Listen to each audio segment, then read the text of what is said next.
Well, hello and welcome to a review of another old bike. This beauty, don't see many of these around and all that, and when the old boy comes up to you and says, oh, I think my granddad had one of those, no he didn't because it's the only one ever made, is a Norton Superior. And basically, essentially, it's a Norton single cylinder bicycle, which would have been a 500cc overhead valve engine, fitted with 1000cc V-twin overhead valve engine from a Brough Superior. Looks like it was a factory bike, doesn't it? Except it wasn't, of course. It was a special built by the late Bill Higginson, who was a genius builder. Bill was a Morgan man, and the only people that ever used this V-twin engine were Morgan in their cars and Brough Superior in their SS100 luxury model. And inspired by a prototype bike that was built during the Second World War, which used pretty much this setup, designed to carry a heavy cannon in a sidecar outfit for the military use, but never put into production. He wanted to recreate it. So he built this, and what we've got is we've got the mighty V-twin engine with incredibly coil and electronic ignition in here. This, which looks like a magneto drive, is in fact a very sophisticated air filter, oil filter, oil pressure filter.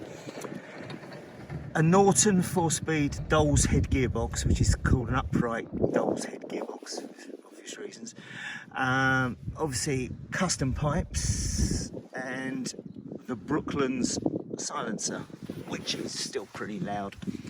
Oil tank here, so it's dry sump, so the oil is fed into the engine, sped around, pushed back into the tank.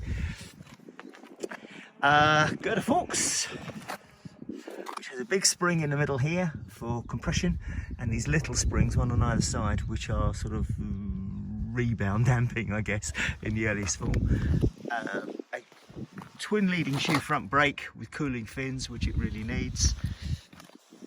Single carburetor feeding both cylinders like a Harley Davidson, with twin fillers because it drinks quite a lot of petrol.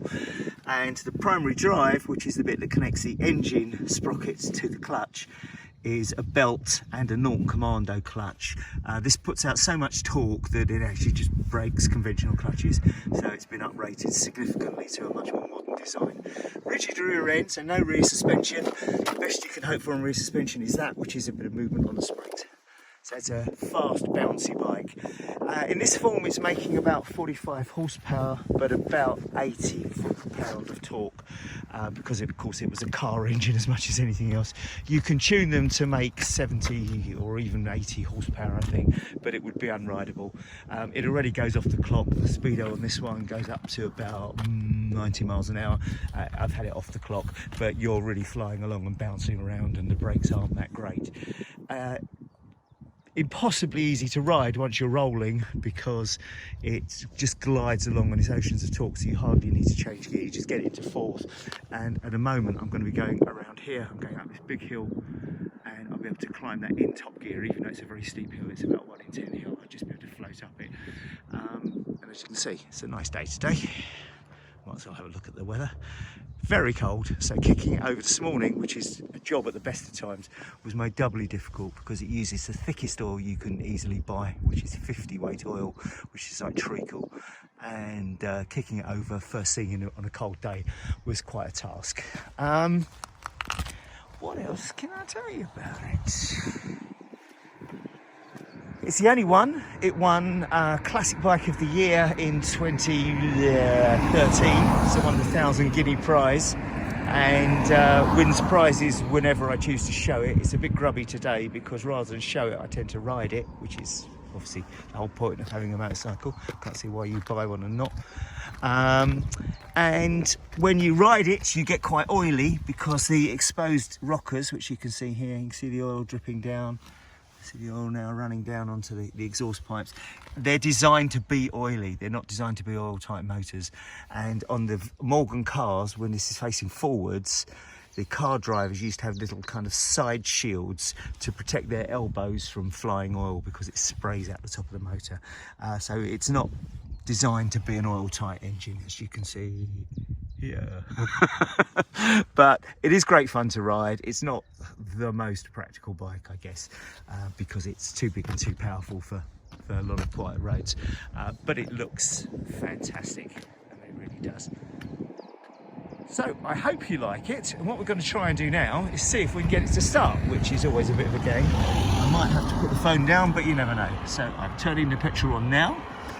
I'm turning the ignition on because I have an ignition switch.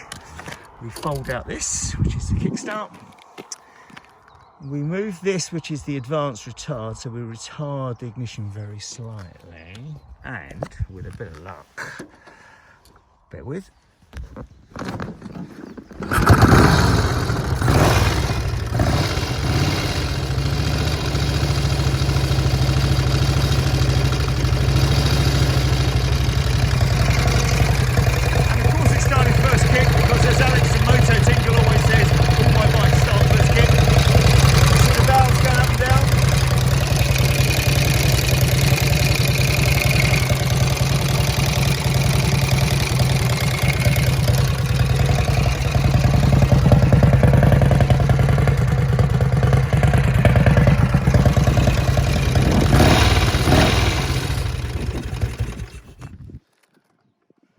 So there you have it, a 1000cc Matchless XV twin,